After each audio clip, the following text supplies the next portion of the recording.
good evening, and welcome to Sky Night. The waxing crescent moon is visible, a slim crescent low in the west just after sunset. It shines with 39% illumination while located in the constellation Libra. Please enable captions in your preferred language to view local observing cities and times. Join me for a guided tour of tonight's whole sky. As evening settles, look halfway up the southern sky for Venus, while Albireo, Altair, and the Dumbbell Nebula stand high in the same direction. Deeper into the night, Deneb rises almost straight overhead. The southern Delta Aquariids meteors streak halfway up the southern sky, and Mars appears near the eastern horizon. Closer to dawn, Caroline's Rose Cluster and Algol are almost straight overhead. Saturn is halfway up the southern sky, Jupiter near the eastern horizon, the double cluster high in the northern sky, Merfolk almost straight overhead, and the Perseids meteors shine high in the northern sky. Look halfway up the southern sky for Venus, the dazzling silver-white point that outshines every star. It is near greatest elongation and dominates the twilight sky, though the brightening evening light may make it slightly harder to spot. The planet reaches its greatest altitude in London at 8:55 in the evening, while New York follows at 8:20 in the evening and Los Angeles waits until 8:05 in the evening to catch it before setting. The Belgian indie group Venus took its name from the Velvet Underground song, Venus in Furs, a nod to the mythic figure that the track invokes. By borrowing that title, the band wanted a name that felt both cinematic and a little mysterious, echoing the allure of the planet's namesake in art and music. Find Albireo high in the southern sky at the foot of the Northern Cross asterism in Cygnus. This warm golden yellow star is visible to the naked eye, but a small telescope reveals its beautiful sapphire companion. Around 10:40 in the evening, this star culminates in Los Angeles, New York, and London. Albireo is celebrated as one of the whole sky's most beautiful double stars, splitting in even a small telescope into a warm golden yellow star paired with a vivid sapphire blue companion. Spot Altair high in the southern sky as the bright white star forming the low corner of the Summer Triangle. It is a sharp naked eye point that crosses the summer Milky Way, flanked by two fainter stars. This star reaches its highest point around 11 in the evening in Los Angeles, New York, and London. Altair, like Vega and Equinor, is a star that rotates exceptionally fast around its own axis. This causes its noticeable flattening at the poles and produces the phenomenon of gravity darkening at the equator relative to the poles. Tonight's featured deep sky object is the Dumbbell Nebula, a big and bright planetary nebula visible only with a telescope. Sweep your instrument just north of the little arrow of Sagitta in the Milky Way below Cygnus to find it. The nebula culminates around 11:05 in the evening in Los Angeles, New York, and London.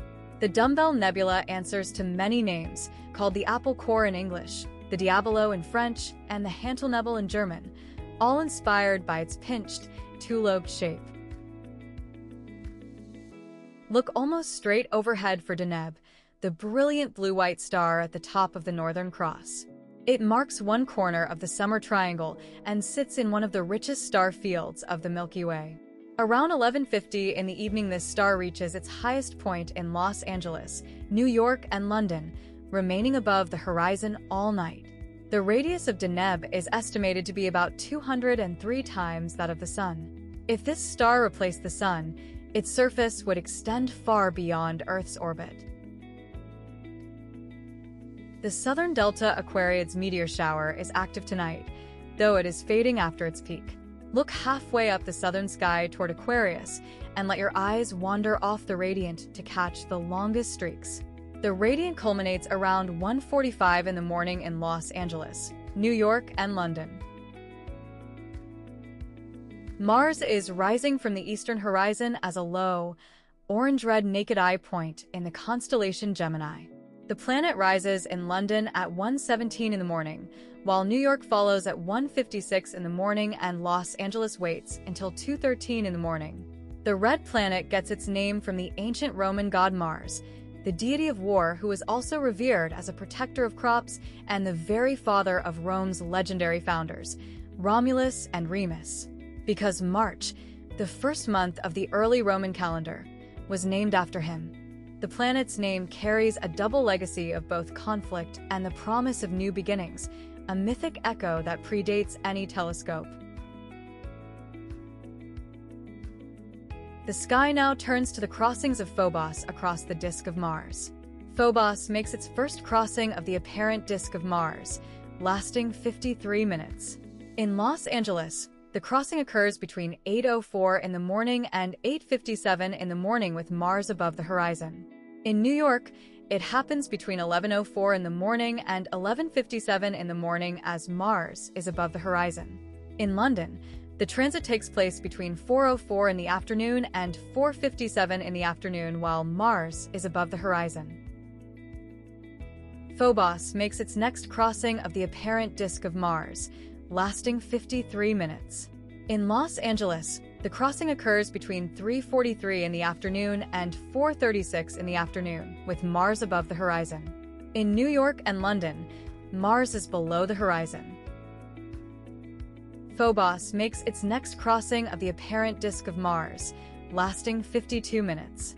In New York, the crossing occurs between 2:23 in the morning and 3:15 in the morning with Mars above the horizon.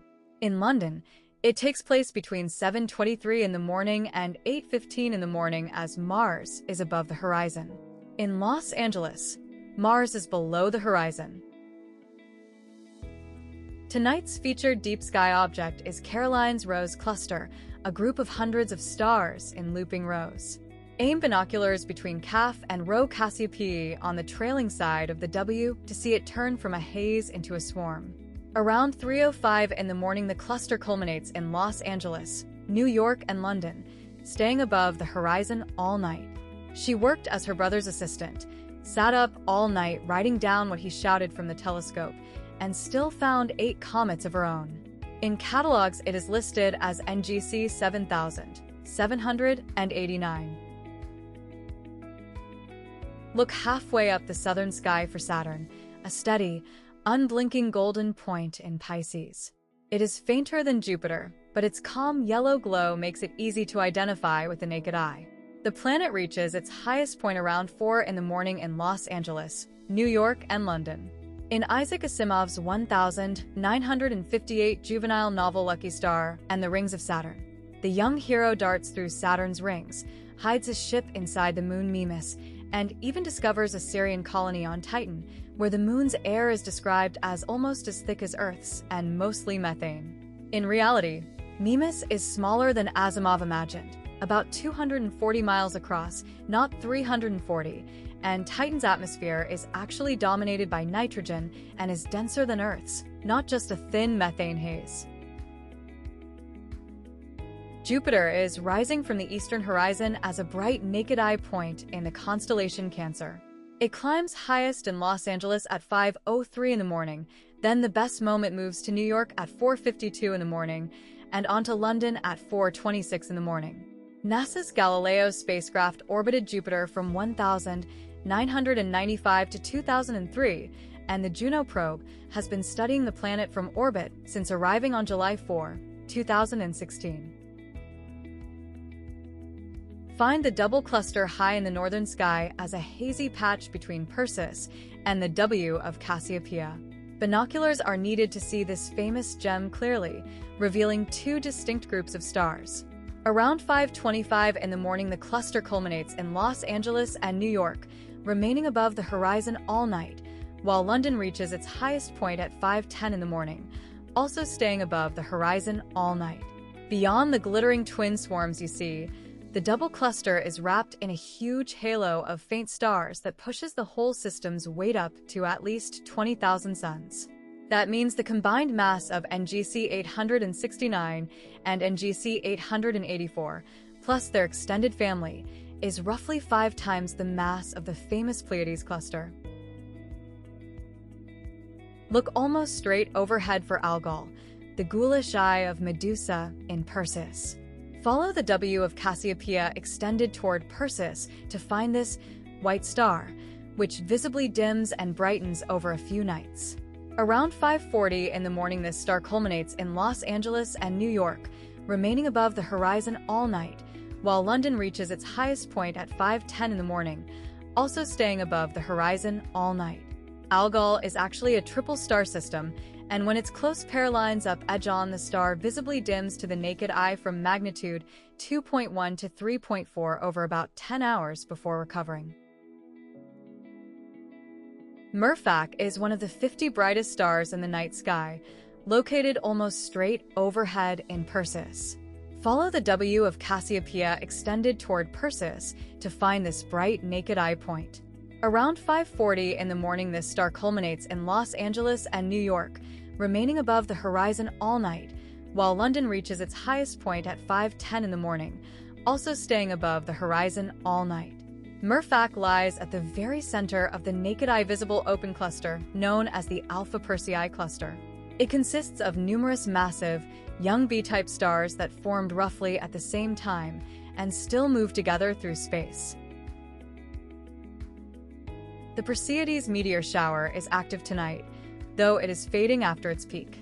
Look high in the northern sky toward Perseus and let your eyes wander off the radiant to catch the longest streaks. Around 5:40 in the morning, the radiant culminates in Los Angeles and New York, remaining above the horizon all night, while London reaches its highest point at 5:10 in the morning, also staying above the horizon all night.